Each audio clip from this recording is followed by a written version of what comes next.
So dito nga po mga kalingap mga kaid, si tatay ni Viancy nagsalita na at may pakiusap kay Kalingap Edu at sinabing may pangarap pa si Viancy. So ano nga ba ito mga kalingap? Yan po yung ating pag-uusapan po mamaya mga kalingap mga kaedsi. Pero bago po natin ipagpatuloy ang video ito sa mga bago pa lang po sa ating munting channel, huwag po natin kalimutang suportahan ang ama ng Kalingap, Kuya Val Santos Matubang at Kalingap Rab. At paunawa, panoorin po muna ang full video bago mag-comment para malaman ang nilalaman nito. So dito nga po mga kalingap mga kaedsi, nagsalita na nga po ang tatay nga po ni Viancy tungkol nga po sa namamagitan kay Edu at Viancy. Hindi naman po lingid sa ating kaalaman mga kalingap na ang Tambalang EDC ay isa sa nagpapakilig sa maraming viewers at supporters nga po ng Team Kalingap.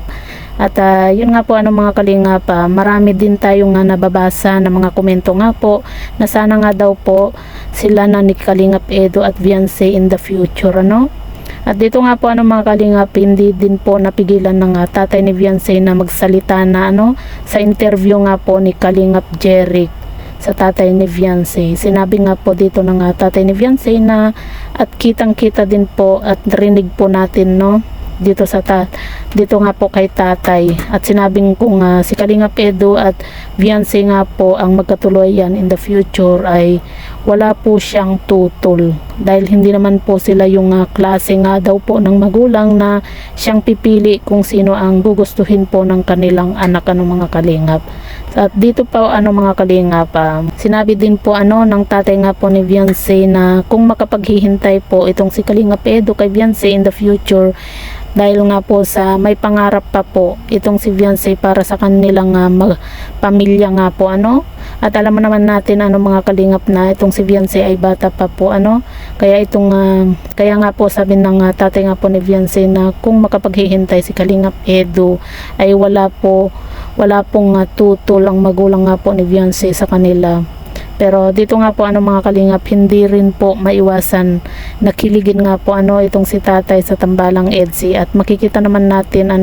sa tawa ni tatay na talagang suportado din po niya ang Tambalang EDC at sinabi din po ni tatay nga po na wala siyang pinalagpas na video ng EDC at lahat po ay pinapanood nga po ni tatay. Kaya dito pa lang po mga kalingap, alam na nating sobrang suportado ni tatay nga po ang Tambalang EDC nga po At yun nga po mga kalingap,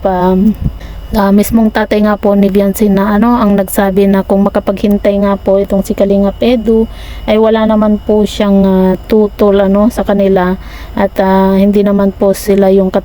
katulad po ng ibang magulang na sila yung pipili kung sino yung magustuhan ng kanilang anak nga po dito kumbaga parang sinasabi ni tatay dito mga kalingap na na kay Kalingap Edu kung makapaghintay po siya dito kay Viancy nga po. Kasi alam naman po natin na itong si Viancy ay nag-aaral pa at bata pa po mga kalingap.